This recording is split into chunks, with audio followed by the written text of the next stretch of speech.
안녕하세요. 축구 전문 기자 한준입니다. 영국 공영방송 BBC까지도 위르겐 클린스만 감독의 한국 대표팀 운영에 대해서 걱정하는 시선을 보내고 있습니다. 졸전이었다, 무효율 축구였다라는 지적이 따랐는데요. 경기 전부터 이 클린스만 감독의 원격 지휘 논란을 상세하게 다뤘던 영국 BBC의 논평, 그리고 웨일스 대표팀 감독의 인터뷰와 경기 세부 기록, 경기 선수별 기록과 주요 장면을 통해서 대체 클린스만 호의 졸전, 무엇이 문제인지 긴급 진단 준비했습니다. 클린스만 감독이 지난 3월 한국 대표팀 감독으로 부임한 이후 5경기째 이기지 못했습니다. 3무 2패인데요. 웨일스 원정, 말씀드린 대로 원정 경기고 유럽까지 건너가서 치른 경기지만 한국 대표팀 역시 유럽파 선수들이 많기 때문에 오히려 컨디션적으로는 우리가 불리했다라고 말하기 어려운 환경일 수 있습니다. 그리고 웨일스가 최근 유로 본선이라든지 월드컵 본선에 참가한 팀은 맞지만 당장 지난 2022 카타르 월드컵에서 한국 대표팀은 16강에 올랐던 더 좋은 성적을 냈던 팀이고, 실제로 웨일스 대표팀의 주장이자 손흥민 선수의 토트넘 팀 동료인 벤 데이비스도 경기를 마치고 나서 우리보다 더 강한 상대인 한국을 상대로 선전해서 만족스럽다라고 이야기를 했습니다. 즉 객관적인 전력에서 한국이 앞선다고 봐야 하는 경기였고요. 무엇보다 웨일스가 분명히 과거에 베일의 전성시대 때 유로 4강에도 올랐었고 또 월드컵 본선 진출을 이루었던 때보다는 지금 베일도 은퇴했고 여러모로 전력이 약화되어 있거든요. 실제로 유로 2024 예선전에서 승리하지 못하면서 이번 한국과의 경기 이후에 치를 라트비아전에 패할 경우에는 조기 탈락의 위기가 있고, 그렇기 때문에 로페이지 감독의 경질설까지 있었거든요. 이런 최악의 웨일스를 상대로 졸전을 펼쳤고 거의 패배에 유력한 경기를 했다는 것은 클린스만 호의 운영에 분명히 문제가 있다는 이야기입니다. 영국 BBC가 보도한 내용을 따르면 웨일스가 유로 2024 라트비아와의 예선전을 잘 준비하게 됐다라고 했어요. 한국과의 경기에서 안방에서 무득점 무승부를 거뒀다고 했는데요. 이번 경기 사실 로페이지 감독이 경기 전에 치르지 않고 싶었다, rather not play라고 이야기를 했습니다. 왜냐하면 부상 선수도 있고 선수들의 체력 부담도 있다 보니까 차라리 이 일정, 그러니까 유로 예선전을 한 경기만 치러도 되는 이번 9월 A매치에는 훈련이나 하고 좀 선수들의 휴식을 주면서 준비하는 게 어땠을까라는 생각을 했다고 합니다. 하지만 결과적으로는 강한 한국을 상대로 좋은 자신감을 끌어올릴 수 있는 성과를 냈다라고 하면서 로페이지 감독도 만족감을 표했어요. 이 경기를 치르고 싶지 않았던 이유는 체력 부담도 있고, 만약에 경기를 질 경우에는 사기도 떨어질 수 있고, 또 홈팬들 앞에서 경기를 하는데 그렇다고 해서 대대적인 로테이션을 다 돌릴 수도 없고 여러 가지로 딜레마에 빠져 있었기 때문인데, 결과적으로는 로페이지 감독이 힘을 얻게 된 것이죠. 이 보도 내용을 보면은 한국이 더 많은 점유율을 즐겼다, 하지만 더 나은 기회를 만든 팀은 콘팀이었다라고 하면서 키퍼 무어의 헤더 슈팅이 후반전에 골포스트를 때리고 나왔다라고 소개를 했죠. 한국 대표팀 같은 경우에는 대부분 볼을 점유했음에도 불구하고 제한된 기회밖에 없었고, 주장 손흥민과 미드필더 황인범의 중거리 슈팅 말고는 기회를 만들지 못했다라고 소개를 하기도 했습니다. 그러면서 이 김승규의 선방이 아니었다면 웨일스가 이겼어야 하는, 이기는 게 유력했던 팀이었다고 소개를 했어요. 조 로든의 헤더 슈팅을 막아내기도 했었고, 전반적으로 김승규 선수가 이날 경기 최고의 활약을 펼치기도 했었죠. 그런 평가와 더불어 위르겐 클린스만 감독이 아직까지도 지난 2월에 공식 부임한 이후 5경기에 승리가 없다라고 BBC도 지적을 했습니다. 로페이지 웨일스 대표팀 감독이 경기를 마치고 나서 한 기자회견 내용 살펴볼 텐데요. 정말 많은 긍정적인 점이 나왔다고 생각한다라고 했어요. 특히 조던 제임스가 데뷔전에서 뛰어난 활약을 펼쳤다고 했는데, 웨일스의 핵심 미드필더인 베테랑 선수죠. 에런 램지가 이날 경기에 선발 출전하지 않았습니다. 바로 유로 2024 예선전 라트비아전을 대비하기 위해서였고, 그런 상황 속에서 A매치 데뷔전을 치르는 조던 제임스를 선발로 내세울 정도로 어느 정도는 로테이션을 가져갔는데, 그럼에도 웨일스가 더 좋은 경기를 했다는 거예요. 우리는 게임 플랜에 충실했고 지난 6월에 부진 이후 반응하며 많은 긍정적인 점들이 보였다. 특히 오늘 우리가 했던 수비 방식이 우리의 정체성이라고 생각을 했다. 이번 주 내내 선수들에게 요구한 것이다. 선수들이 이렇게 반응해준다면 더 요구할 것이 없다. 우리는 세계 최고의 스트라이커 중 한 명, 바로 손흥민 선수를 얘기한 것이죠. 이 손흥민 선수를 상대로 무실점 경기를 했다. 그리고 오늘 이길 수 있었다. 키퍼 무어의 헤더가 골대를 맞고 나오기도 했다. 중요한 건 이겁니다. 웨일스가 수비 중심의 역습을 하는 팀인데 그 팀을 공략할 어떤 전술적인 플랜과 해법도 보이지 못했습니다. 웨일스가 어떤 축구를 할지, 어떤 전술로 나올지 뻔히 예상이 되고 충분히 분석할 수 있는 상태였음에도 불구하고 그 플랜을 뚫어낼 수 있는 단 하나의 창의적인 전술적인 아이디어도 보여주지 못했던 경기였다라고 할 수 있겠고요. 무엇보다 선수들의 퀄리티를 봤을 때도 영국의 스카이 스포츠도 이렇게 지적을 했어요. 세계 최고 수준의 공격수인 손흥민, 수비수인 김민재를 두고도 이런 경기를 했다. 지금은 이제 세르비아 무대로 향하게 됐지만 지난 시즌 올림피아코스 최고의 선수로 뽑혔던 황인범 선수도 있고 마인츠의 이재성 선수도 있고 헨트의 홍현석 선수도 있고 전반적인 한국인 유럽파의 퀄리티는 이강인 선수가 부상으로 합류하지 못했다고 하더라도 상당수가 잉글랜드 프리미어리그에서 뛰고 있긴 하지만 잉글랜드 하브리그라든지 혹은 한국 선수들보다 유럽 커리어가 더 안 좋은 선수들이 모여있는 웨일스를 상대했음에도 불구하고 굉장히 부족했다 이렇게 볼 수가 있겠는데요. 경기 세부 기록을 살펴보면 이게 그 상단에 있는 것이 공격 위협도 그래프인데 경기 내내 웨일스가 훨씬 더 위협적으로 플레이를 했어요. 점유와 공격 빈도는 한국이 더 많았는데 공격을 할 때 이 치솟은 공격 위협도는 웨일스가 높았다. 한국은 공격을 할 때도 아주 위협적인 상황을 만들지 못했다라는 것입니다. 볼 점유율을 한국이 90분 동안 61%를 가져갔음에도 불구하고 슈팅 숫자는 웨일스가 11개, 한국이 4개로 거의 3배 가까이 웨일스가 많았죠. 유효 슈팅은 4대 1이었어요. 90분 동안 유효 슈팅을 하나밖에 기록하지 못했던 한국이고요. 웨일스는 빅찬스가 2개 있었고 그중에 하나는 골대를 강타했기 때문에 사실 2대 0으로 웨일스가 이겼더라도 할 말이 없는 경기였습니다. 게다가 박스 안에서의 슈팅이 9개나 나왔어요. 우리가 웨일스의 공격이 빌드업을 통해 침투할 때 거의 대응하지 못했던 것이고 한국은 골키퍼 선방이 4차례가 있었기 때문에 겨우 비길 수 있었다라고 볼 수 있는 것인데요. 통계매체 소파스코어의 선수 평점을 살펴보시면 이날 경기 최우수 선수로 꼽힌 것이 한국 대표팀의 골키퍼인 김승규 선수로 7.7점 받았습니다. 이 얘기 자체가 한국이 수세에 몰린 경기를 했다라는 얘기인데요. 양팀 모두 무실점 무실승부를 거뒀기 때문에 즉 골이 나오지 않았기 때문에 수비 라인의 평점이 높아요. 웨일스 골키퍼인 데니 워드도 7.0점인데 웨일스 수비 라인의 조로든 7.6점, 맵팜 7.6점 그리고 벤 데이비스가 7.2점이었고요. 한국 대표팀도 정승현 선수가 7.4점, 서룡 선수가 7.6점으로 김승규 선수 다음으로 높은 점수들이 수비 라인에 나왔습니다. 웨일스 역시 차전방 공격수로 나왔던 브레넌 존슨이 6.4점으로 골을 넣지 못했던 부분에 있어서 지적을 받았고 브로드헤드도 사실상 전방으로 올라와서 비대칭 투톱으로 뛰었기 때문에 이 선수도 6.4점이었거든요. 한국 대표팀의 투톱으로 뛰었던 손흥민 선수와 조규성 선수도 6.6점이었는데 사실은 이제 한국 대표팀의 경우에는 이 공격 라인에 제대로 공이 투입되지 않았던 부분들, 고립됐던 부분들 그리고 손흥민 선수 같은 경우에는 기록상으로 아쉬웠다고 하더라도 전방위적인 움직임을 통해서 본인이 뭔가를 만들어내기 위해 분투했습니다. 미드필드로도 뛰고 윙어로도 뛰고 스트라이커로도 뛰고 사실 지난 3월 달에는 손흥민 선수를 프리롤로 쓰면서 다양한 역할들을 맡겨서 손흥민 선수가 자유롭게 뛸 수 있게 해줬던 그런 부분들이 살아났는데 이때는 벤투 감독이 만들어놨던 빌드업 구조가 그대로 살아있었기 때문에 클린스만 감독이 손흥민 선수의 위치를 바꿔준 것이 잘 작동을 했어요. 하지만 시간이 갈수록 이 벤투 후의 빌드업 기조가 잊혀지고 있고 선수들도 바뀌었고 그런 과정 속에서 손흥민 선수에게 공을 던져놓고 손흥민 선수가 알아서 하도록 하는 손흥민 의존 축구로 상황이 완전히 바뀌어버린 것이죠. 손흥민을 지원하는 축구가 아니라 손흥민 독박 축구가 된 것입니다. 세부 기록을 우선 살펴보면 말씀드린 대로 이날 경기 양팀 각각 최고의 평점을 받은 선수는 웨일스의 조로든, 한국의 김승규 선수인데 김승규 선수는 4차례의 선방을 기록을 했고 패스 성공률이 89%였습니다.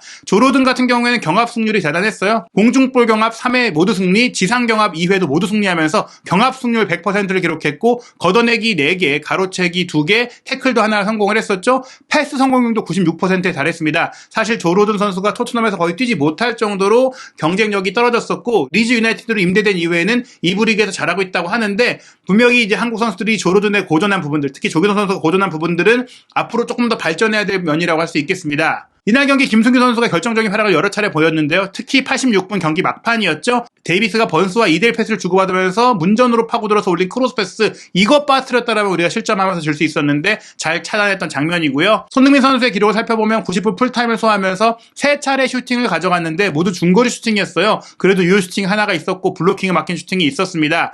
4차례의 드리블 돌파도 시도했고 그러면서 또 패스 성공률이 90%에 달했습니다. 그 와중에 키패스도 하나를 기록했고요.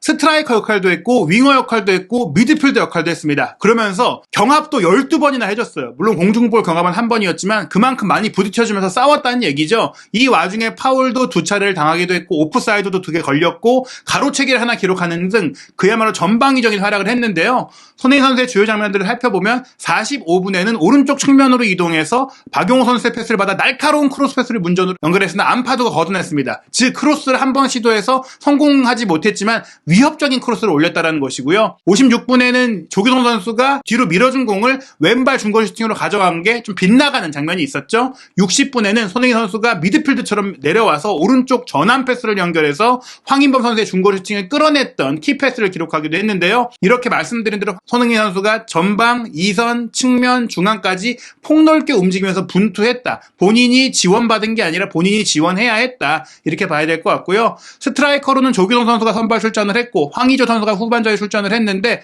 조규성 선수가 이제 74분 동안 뛰면서 슈팅을 하나도 기록하지 못했습니다. 이 부분은 손흥민 선수까지도 내려와서 빌드업을 해야 됐던 상황 속에 전방 원톱은 고립될 수밖에 없는 더더욱이나 어려운 상황이 될 수밖에 없었고 여기에 플러스 조로든이라든지 메팜이라든지 상대의 힘 좋고 키 큰 센터백에 조금 고전을 많이 했습니다. 경합을 한 번도 이기지 못했던 부분들 조규성 선수가 덴마크에 진출해서 굉장히 빠르게 적응도 하고 좋은 활약들을 펼치고 있지만 또 웨일스의 이런 3백을 상대로는 분명히 힘든 부분들이 있었는데 다만 이것을 조규성 선수 개인의 문제로 가져갈 수도 있겠지만 조규성 선수를 향해서 적절한 좋은 패스와 연계 플레이를 만들지 못했던 부분들까지도 생각을 해야 한다. 교체 카드로 황의조 선수를 투입을 했는데 16분 동안 볼터치가 4번밖에 없었습니다. 패스 성공률이 100% 나오긴 했지만 거의 인상적이지 못한 백패스나 리턴 패스에 불과했거든요. 스트라이커가 고립되게 만들었다. 클린스만 감독이 스트라이커 출신이기 때문에 그나마 스트라이커를 살릴 수 있는 공격수를 살릴 수 있는 축구를 하지 않겠느냐. 실제로 3월 달에 손흥민 선수를 그렇게 잘 활용했었고 오형규 선수라든지 조경호 선수라든지 특히 황의조 선수가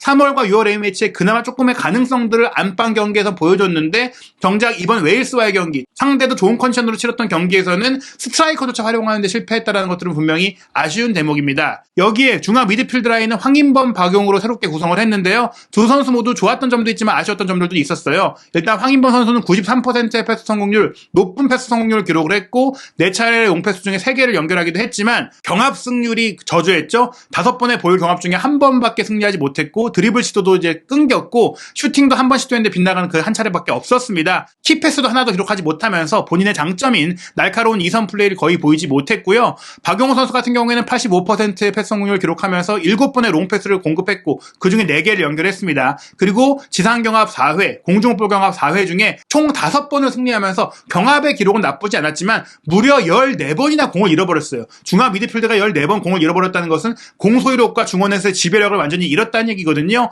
이 투미들 상태에서 황인범 선수는 외로웠고 박용호 선수도 고전했습니다. 4-4-2 대형으로 경기를 하면서 손흥민 선수가 내려와서 지원해줬을 때 조금 빌드업이 살아나긴 했는데 이 투미들은 여기가 말씀드린 그 토트넘이 최근에 3미들로 바꾸고 플레이가 살아났던 것처럼 거의 이제 빌드업을 하지 않고 중원을 생략한 축구를 하겠다는 얘기거든요. 이런 상황에서는 황인범 같은 선수를 제대로 살리기가 어렵다라고 볼 수가 있겠는데요. 게다가 이 두 선수가 수비적으로도 그렇게 강점 있는 선수가 아님에도 불구하고 이 투미들로 운영을 하다 보니까 암파드와 브로드헤드, 윌슨을 상대로 미드필드 플레이에서 원터치를 빠뜨리고 1대1도 밀리고 수비적인 약점을 많이 보였습니다. 김승규 선수의 선방이 아니었다면 암파드, 브로드헤드, 윌슨으로 이어졌던 이 연결 패스에서 나온 슈팅에 실점할 수도 있었거든요. 풋백을 제대로 보호하지도 못하고 그렇다고 미드필드 라인에서 공을 장악하지도 못하는 투미들을 어떻게 구성할 것인가에 대해서 고민이 생겼는데요. 다만 후반전에 출전했던 이순민 선수 같은 경우에는 29분 동안 뛰면서 88%의 패스 성공률을 기록하기도 했었고 전투적인 움직임과 폭넓은 활동폭을 보여줬고 단신임에도 공중볼 승률 100%를 기록을 했어요. 공도 4번밖에 잃지 않았죠. 그나마 이순민 선수가 기대 이상의 데뷔전을 치렀던 부분들만 중앙 미드필드 라인에서의 좋은 점이라고 할 수 있겠고요. 이날 측면 미드필드로는 이재성, 홍현석 선수를 배치했고 경기 중에 사이드를 바꿔가면서 뛰기도 했습니다. 홍현석이 침투하고 이재성 선수가 측면의 플레이메이커처럼 뛰었는데요. 이재성 선수가 91%의 높은 패스 성공률로 안정적인 플레이를 펼쳤고 두 차례의 크로스 중에 하나를 연결하기도 했었고 무려 13번이나 경합을 하기도 했었는데 그런 과정 속에서도 결국에 키패스는 하나밖에 안 나왔습니다. 그것도 손흥민 선수의 중거리 슈팅을 끌어냈던 것이었죠. 이재성 선수의 공격력과 창의성을 제대로 활용하지 못했었고요. 홍현석 선수도 열심히 뛰긴 했지만 패스 성공률이 75%에 불과했고 드리블을 한 차례 성공했던 부분들, 경합을 5번 중에 4번 성공했던 부분들이 있지만 역시나 결정적인 패스라든지 인상적인 패스 플레이를 보여주지 못했던 부분들, 이 선수들이 사이드에 가 있다 보니까 중원 플레이를 하지 못했어요. 4-4-1을 하더라도 좌우 측면에 이런 플레이메이커 성향의 선수를 준다면 인사이드로 좁혀서 하프 스페이스를 지배하면서 4인 블록을 만들 수도 있는 것인데 이런 대형이 만들어지지 않았다. 결국에는 전술적으로 빌드업 구조 훈련이 제대로 되지 않았던 게 아니냐라는 우려를 할 수밖에 없었습니다. 말씀드린 이 장면이 좋았어요. 이재성 선수의 키패스가 40분에 나왔는데 그래도 이기재 선수가 공격으로 올라갔을 때는 상대를 좀 위협했거든요. 이기재, 이재성, 손흥민으로 연결되면서 손흥민 선수의 슈팅이 이제 골키퍼 정면으로 이어지는 유효 슈팅이 나왔던 장면인데 이렇게 리턴을 주면서 기회를 만들긴 했지만 전진 패스를 통해서 뭔가 중원에서 아기자기한 플레이로 만들어가는 그런 플레이가 거의 나오지 않았다는 것은 홍현석과 이재성이 낭비된 상황이었다 이렇게 볼 수가 있겠습니다. 그리고 48분 이 장면은 조금 이제 이재성, 홍현석이 가운데로 모여서 함께 뛰니까 잘 맞았던 부분인데요. 손흥민 선수가 내려와서 빌드업을 해주니까 그 공간으로 홍현석, 이재성이 가운데로 좁혀 들어갈 수 있었던 겁니다. 정승현 선수가 오른쪽으로 쭉 찔러준 공, 서령호 선수가 중앙으로 크로스를 올렸을 때 이재성 선수가 툭 밖으로 내주고 홍현석 선수가 달려들면서 이제 슈팅을 때렸으면 이제 골대를 바로 노릴 수 있었는데 여기서 이타적으로 다시 이재성 선수한테 내주다가 무산이 됐던 장면이거든요. 말씀드린 대로 이 미드필드들이 안쪽으로 들어오고 윙백이 상대 지역을 점유하기 위해서는 배후의 안정감이 있어야 되고 특히 중앙 미드필드 라인에 기둥이 될 수 있는 선수가 필요한데 이 부분을 어떻게 해결할 것이냐. 그리고 선수들을 떠나서 빌드업 구조. 김민재 선수가 계속해서 줄 곳을 못 찾다 보니까 황인범 선수가 내려와서 받아주고도 다시 백패스로 연결되고 후방 빌드업에서 어디로 가야 될지 어디로 방향 설정을 해야 될지가 전혀 질서가 보이지 않았었어요. 이런 부분들 때문에 뒤에서 계획이 없으니까 앞에서도 우왕좌왕하게 된 것이고 공격이 이미 상대가 다 자리를 잡았을 때 하게 되는 거거든요. 결국 이 문제는 선수들의 퀄리티 문제를 떠나서 팀이 전술적으로 준비가 안 돼 있다는 것을 보여주는 것입니다. 좌우 풀백으로 뛴 이기재 선수와 서령호 선수 같은 경우에는 역시 이기재 선수가 공격 가담 상황에서 왼발킥이 날카롭긴 했지만 무려 볼 소유권을 19번이나 잃어버리는 공 유지 능력이 좀 떨어지는 부분들, 지상 경합도 한 번도 이기지 못한 부분들이 좀 아쉬웠고요. 반면 서령호 선수 같은 경우에는 90%의 패스 성공을 기록했고 지상 경합 3회를 모두 승리하는 등 안정적인 오른쪽 풀백으로서의 역할을 해줬다는 점에 있어서는 준수한 점수를 줄 수 있겠습니다. 경기 시작 1분 만에 나왔던 이 장면, 후방 빌드업이 아쉬웠던 장면들은 이기재 선수가 이제 왼쪽 풀백으로서 공격 능력은 있지만 중원 빌드업이라든지 배후 빌드업이라든지 이런 면에 있어서 아쉽다. 빨리 내려와서 받아줬어야 되는데 김민재 선수가 아예 이기재 선수가 있는 쪽까지 공을 끌고 올라가서야 패스를 했고 그 패스를 또 이기재 선수가 뺏기는 상황들이 나왔습니다. 이렇게 이기재 선수가 공을 잃어버리면 빌드업도 흔들리고 상대에게 바로 쇼트 카운터 기회를 내주기 때문에 굉장히 아슬아슬한 상황이 될 수밖에 없는데 이 레프트백에 있어서도 이기재 선수가 분명히 왼발은 좋지만 수비적인 약점, 빌드업의 약점을 어떻게 해결할 것이냐 이런 것들도 중요합니다. 반면에 서령호 선수는 64분 박용호 선수의 패스를 받아서 황희찬 선수 뒤쪽으로 한 번에 찔러주는 패스를 통해서 위협적인 기회를 끌어냈거든요. 레프트백에 대한 고민 앞으로 계속 이어질 것으로 보입니다. 센터백으로는 김민재 선수와 정세효 선수가 선발 카드로 조합을 맞췄는데요. 김민재 선수 무려 96%의 패스 성공률 기록을 했죠. 여전한 모습들을 보여줬고 지상 경합도 모두 승리했고 다만 공중볼 경험에서 고전을 하긴 했지만 그래도 결국에 실점하지 않는 경기를 펼쳤죠. 그 파트너로 뜬 정승현 선수도 일단 7번이나 공중볼 경험을 했고 그중에 3번 승리를 하는 등 분전을 했고 93%의 패스 성공률을 기록했습니다. 우려보다는 좋은 경기를 보였고요. 걷어내기 3개, 블로킹 1개, 가로채기 3개, 태클 1개 등 그래도 정승현 선수가 김민재 선수의 센터백 파트너가 되는 데 있어서는 가능성을 보였다라고 할 수 있겠는데요. 42분 이 장면, 김민재 선수가 이제 바이에른뮌으로 가고 나서는 더욱더 공격적인 패스들을 많이 시도하고 있는데 비록 오프사이드에 걸리긴 했지만 손흥민 선수한테 한 번에 찔러줬던 이 후방 로빙 패스 이런 장면들을 앞으로 또 클린스만호도 잘 활용할 수 있는 장면이라고 할 수 있겠습니다. 정세효 선수 같은 경우에 말씀드린 대로 수비 기록이 굉장히 좋았었는데요. 물론 본인이 1차적으로 차단하지 못해서 위기가 나왔던 부분들도 있지만 마지막 순간까지 집중력을 놓치지 않았습니다. 29분에 브레넌 존슨이 문전 안쪽까지 치고 들어가서 컷백할 때 잘라냈던 장면을 포함해서 여러 차례 좋은 그 블로킹과 태클을 보여줬거든요. 다만 공중볼 수비에 있어서는 굉장히 흔들렸죠. 65분에 메팜의 크로스에 이은 키퍼모어의 헤더가 나올 때 김민재와 정승현 선수 모두 이 공중볼 수비에 있어서 허점을 드러냈던 부분들이 있었고요. 또 70분 코너킥 상황에서도 로든의 헤더 슈팅을 제어하지 못하면서 김수규 선수의 선방 덕분에 위기를 넘겼습니다. 우리가 세트피스 상황이라든지 상대의 크로스 상황이라든지 공중볼 수비에 있어서 사실은 이전에도 약점들이 많이 있었는데 이런 부분들도 보완을 해야 한다고 볼 수 있겠습니다. 클린스만 감독이 부임한 이후 첫 경기 콜롬비아전 2대2 무승부, 우루과이전 2대1 패배, 페루전 1대0 패배, 엘살바도르전 1대1 무승부에 이어 이번에는 0대0 무승부였는데요. 첫 무실점 경기이긴 했지만 분명히 실점할 수 있는 경기였고 또 경기 내용도 사실 승리와는 거리가 멀었습니다.